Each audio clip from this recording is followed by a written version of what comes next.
Okay, shut up. It's not about me tonight.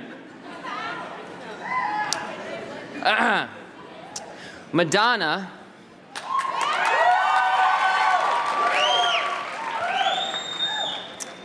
will be out of the music business in 6 months. Let me finish. Her voice is like Minnie Mouse on helium. Comparing Marilyn Monroe to Madonna is like comparing Raquel Welch with the back of a bus. That's what they were saying about Madonna 25 years ago. I don't think any of them are around to say it tonight.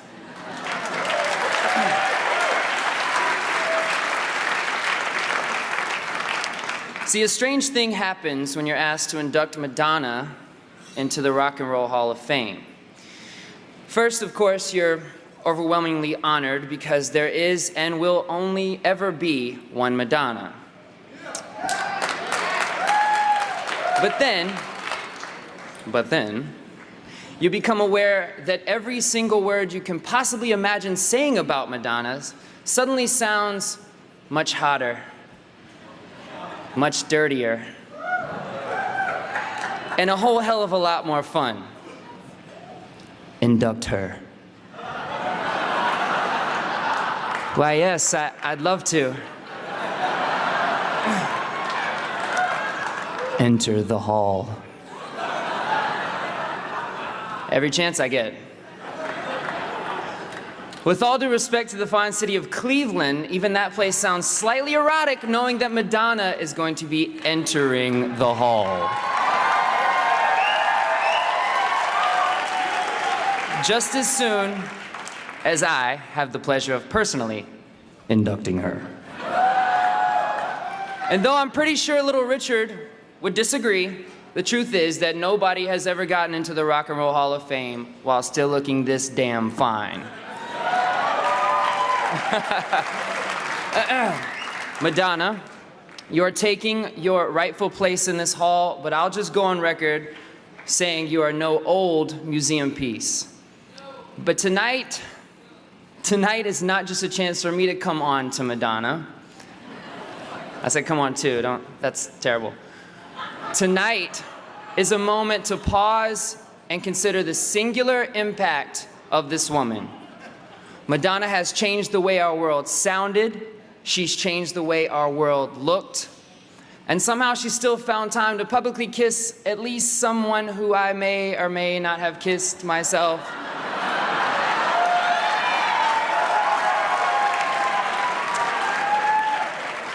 While I was in the audience. Yeah, of course you all know who I'm talking about, Sean Penn. They're jokes, they're jokes. For longer than I can remember, back before breastfeeding, Madonna has been causing a stir, usually well-timed for the release of her latest album, and making our culture a more provocative and interesting place. When she first appeared on the scene, a sultry dance pop act dressed in lace and fishnet stockings, Madonna captured the attention of women and men with a certain downtown thrift store chic that was all her own, until millions tried to jump on her bandwagon. Back then, few would have predicted that all these years later, and she politely but firmly forbid me to count, she would remain one of the most popular and crowd-pleasing acts all around the world. Yet Madonna hasn't become one of music's greatest stories ever told just by shocking us at regular intervals. She's done it by working harder and being smarter than everybody else.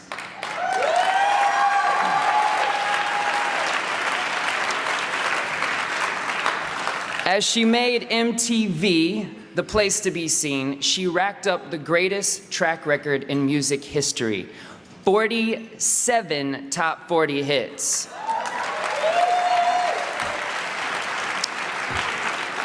That's almost one for every year that she's been alive, give or take a few, but all right. I told her I was gonna jab her a little bit. So. Anyways, the point is, this is a singing, dancing, writing, promoting, achieving superstar who became the biggest name on the planet the old-fashioned way. She earned it.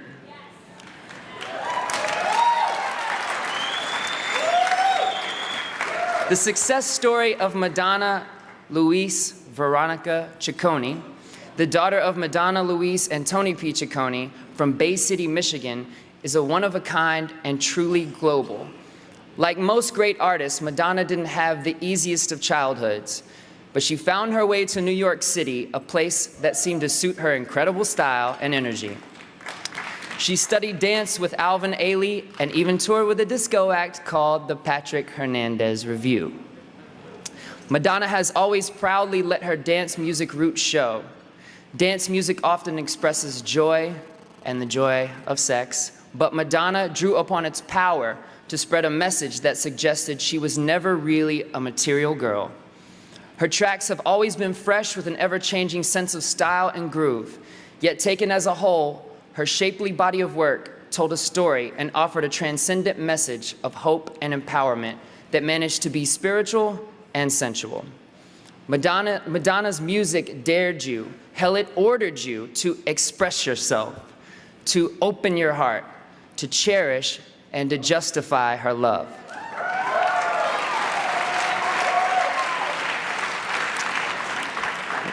Whatever pose she was striking at any given moment, Madonna has remained both a familiar friend and a beautiful stranger.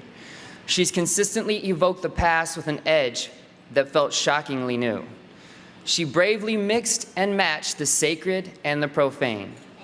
She may have been in some way like a virgin, but there was never any doubt this is a woman of experience. Sex is not just the name of some book she wrote, and there's never been any question about who's running Madonna's career. She's always been a woman on top, and I'm sure fully enjoying that position.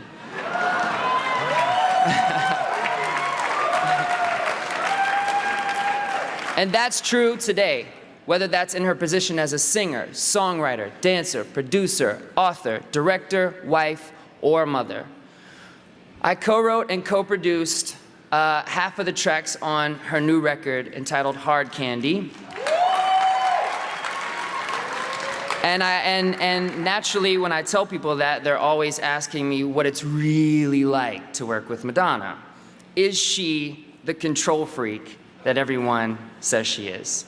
And I'm gonna tell you, hell yeah. As a matter of fact, I wanna tell a little story really quick. One day in London, I showed up to the studio, and it's probably because of the freaking schedule she had us under, but I was feeling a little ill. I was feeling under the weather. And she could tell, and she said, "You're not feeling too well today." And I said, "No, I'm not too well today." And she said, "Well, would you like a B12 shot? We can get a B12 shot." And I was like, "Yeah, I would love a B12 shot." That's the first thing I thought of. And so I'm thinking, right, that, you know, we're gonna call a doctor and he's gonna make a house call. "Hey, there's a B12 shot," you know. And so then she proceeds to reach into her designer handbag and pull a Ziploc bag of B12 syringes out. And then she looks at me with that face that she looks at people with, and she says to me, "Drop them." I don't know what you say to that, so I immediately dropped my pants. And this is a true story, by the way. I swear, I'm not making this up. So she gives me the B12 shot in my ass, and then she looks at me and she says, "Nice top shelf." And that was one of the greatest days of my life.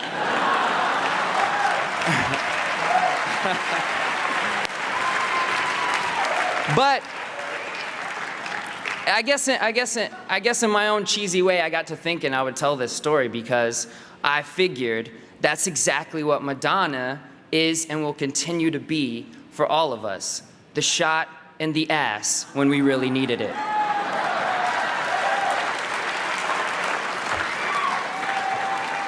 Her upcoming single from her new album is called 4 Minutes to Save the World, and in a sense, that's what Madonna has always done. Save the world one great 4-minute song at a time.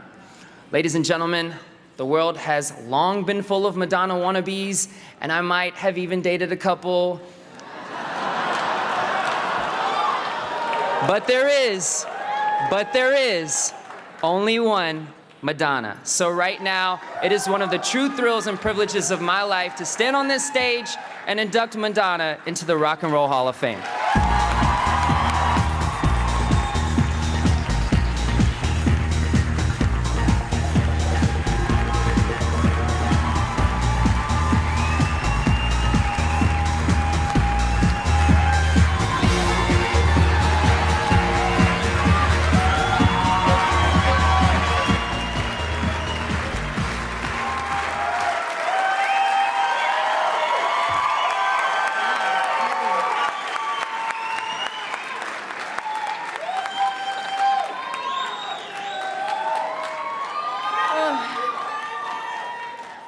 I can't decide what I need to recover from all my bad hairstyles in the previous video, or all of Justin's innuendos. Everything he said is basically true, but I didn't say drop them. I said pull your pants down. Okay, just like to be accurate, as you know, I am a control freak. I'm not sure my speech will be as entertaining, but I do mean it. It is a great honor to receive this award, and I'm grateful and appreciative for the acknowledgement that this implies. But there's something finite about an award, and I would like to reflect for a moment on the things in my life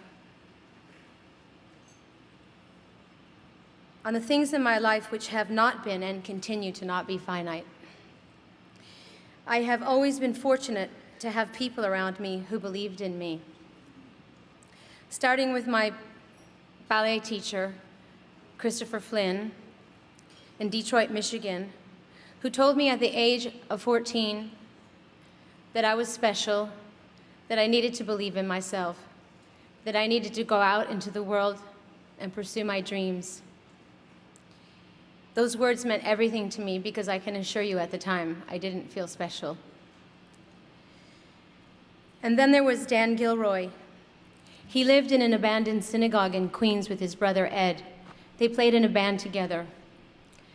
I was sick of being an out-of-work dancer, so he taught me how to play guitar.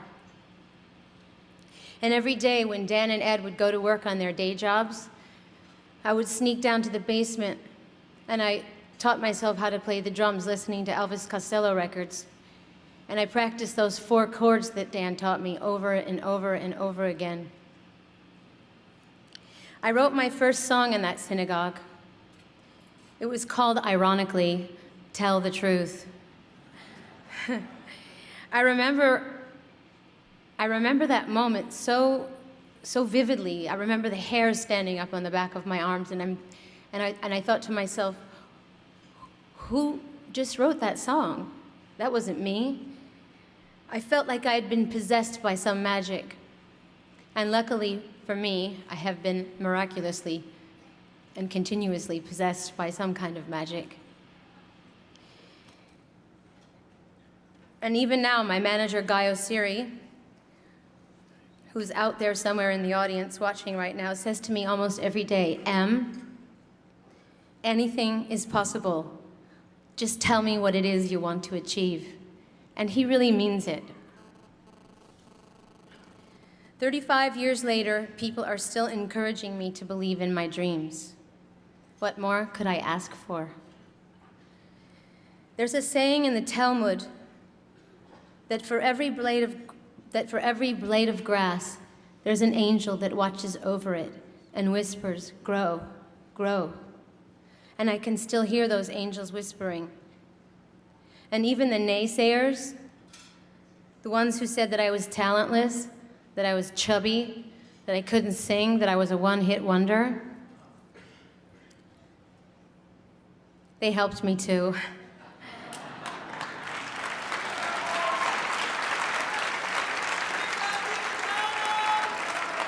They helped me because they made me question myself repeatedly, and they pushed me to be better. And I am grateful for their resistance. I know that I would not be here right now without all of it, without all of you, because life, like art, is a collaboration. And I did not get here on my own. And why would I want to? There's no way that I could ever imagined that my life would unfurl as it has. In one way, it feels like a series of suddenlies.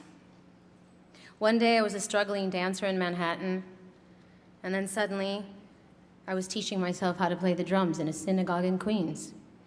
And then suddenly I was in a band, and I was doing gigs at CBGB's in Max's, Kansas City. And then suddenly I met Seymour Stein hooked up to an IV drip in a hospital bed. And then suddenly I got signed to Sire Records. And then suddenly I was rolling around on the floor at the MTV Awards with my ass hanging out.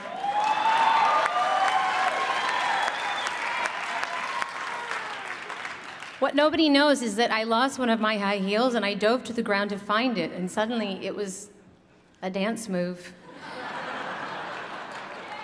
Yikes. And then I had to go backstage and look at my manager, who was white as a ghost, freaking out and telling me I just ruined my career. What did he know? Then suddenly, I was on the stage at Madison Square Garden, and I looked out into the audience, and every girl was dressed like me. Freak me out. Anyways, suddenly and suddenly and suddenly, that's one way of looking at it. The other way of looking at it is that everything happened exactly as it was supposed to happen. That I worked with the amazing people I was supposed to work with, that I traveled to the amazing places I was supposed to travel to, that I made the mistakes that I was supposed to make. That the universe would conspire to help me and guide me all the way up to this moment where I am standing in front of you. And finally, I have the chance to say thank you to so many people. First and foremost, I would like to thank my record company, Warner Brothers, whom I have been signed to for my entire recording career.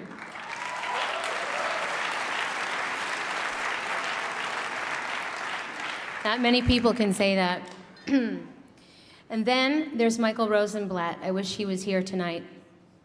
He's the person that more or less discovered me in a nightclub in Manhattan. He told me he was an A&R guy at Sire Records. I had no idea what an A&R guy was, but it sounded important. So I jammed my demo tape into his hand. We both did a tab of ecstasy, and then we danced the night away.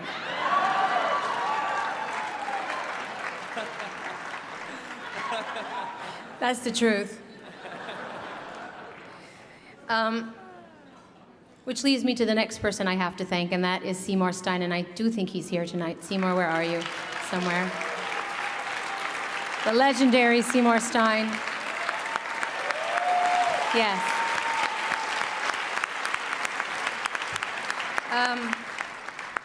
To know Seymour is to love Seymour. Yeah. Who takes meetings with people when they're hooked up to IV drips in a hospital bed? Okay? I mean, I thought the guy was gonna die. But he asked me, he was wearing boxer shorts, by the way, and a t-shirt. It was a little bit strange. He asked me to play my demo tape for him, and I just happened to be carrying a boombox with me. So, yeah. So I played my music, and he seemed to like it. And anyway, Seymour's still alive and well, which is great news. Thank you, Seymour. Does any of this sound strange? Hospitals, synagogues, ecstasy, I don't know. Believe me, it just gets stranger. The next person I have to thank is Liz Rosenberg. I know she's also here somewhere. Yeah. She's been and still is the head of publicity for my entire career. Now, does anybody understand the insanity of being my publicist for the last 25 years? Yeah. Well, I think Liz was smoking a joint when I first met her. Yeah. Yeah. I walked into her office and she very politely stubbed it out in the ashtray. I don't think she thought I knew she was smoking a joint, but it was a little bit obvious. Anyway, we hit it off right away. She was my kind of girl, tough, irreverent, and funny. And we've had a long and amazing chunk of time together. God. After dealing with all the nutcases she's had to deal with and putting out all the fires that she's had to put out, it's kind of amazing that she's not shooting up heroin. I don't mean to grass everybody up and make it sound like everybody I hooked up with was like a drug addict or anything. But the fact of the matter is, or the reality is that I ended up with a group of very responsible and hardworking people who gave me an enormous amount of love and support, along with everyone else at my record company. And I don't have time to thank all of you, but thank you. So then, of course, I needed a manager, right? So I asked myself, who is the most successful artist in the business today? And Self answered, Michael Jackson. So off I went to LA to find the man who managed Michael Jackson, to make him my manager. Cut to Freddie DeMann. Another man I want to thank, the ultimate Mac Daddy manager, slicked back hair, tan, smelling of expensive cologne, big desk, smoking a cigar. Yeah, he drove a Porsche. He gave me a ride back to my hotel in that Porsche. By the time we got there, he was my manager.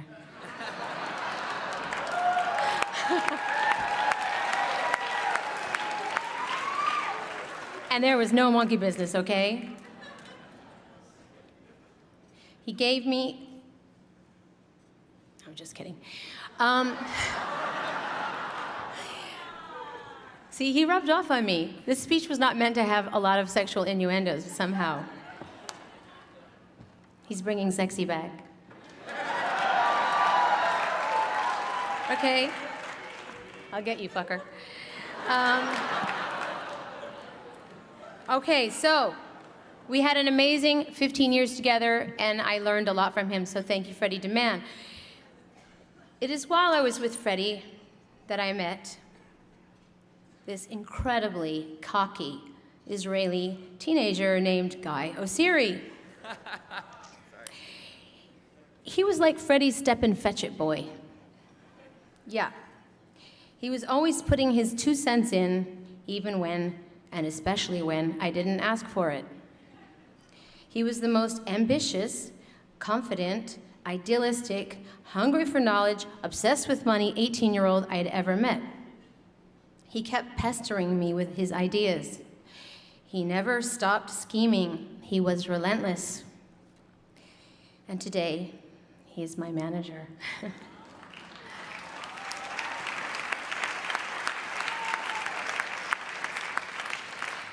And I know that he would fly to the ends of the earth for me.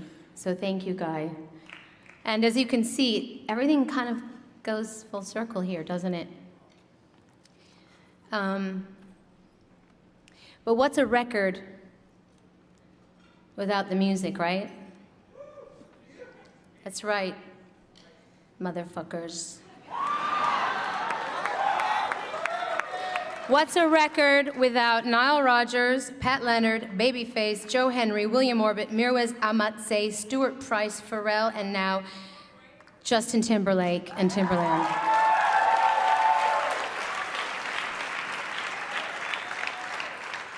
I feel so lucky to have been able to work with such amazing songwriters and producers. I can't underestimate how grateful I am for that. I would also like to thank all of my fans who have stuck by me through thick and thin.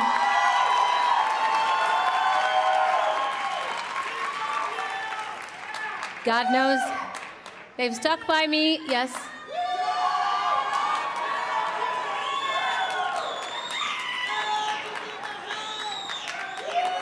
Now be quiet. Now they've stuck by me through thick and thin, and God knows there's been a lot of thick. That's not an innuendo. I'd also like to thank the Semtex girls, who are my soldiers, and I know they would walk through the fire with me. Thank you, ladies. To my teachers, my friends, and my family, I thank you all for facilitating this journey, which for me has only just begun, and for reminding me that I am only the manager of my talent, not the owner. I've gone on to do so many things in my life, from writing children's books to designing clothes to directing a film. But for me, it always does and it always will come back to the music. So thank you very much.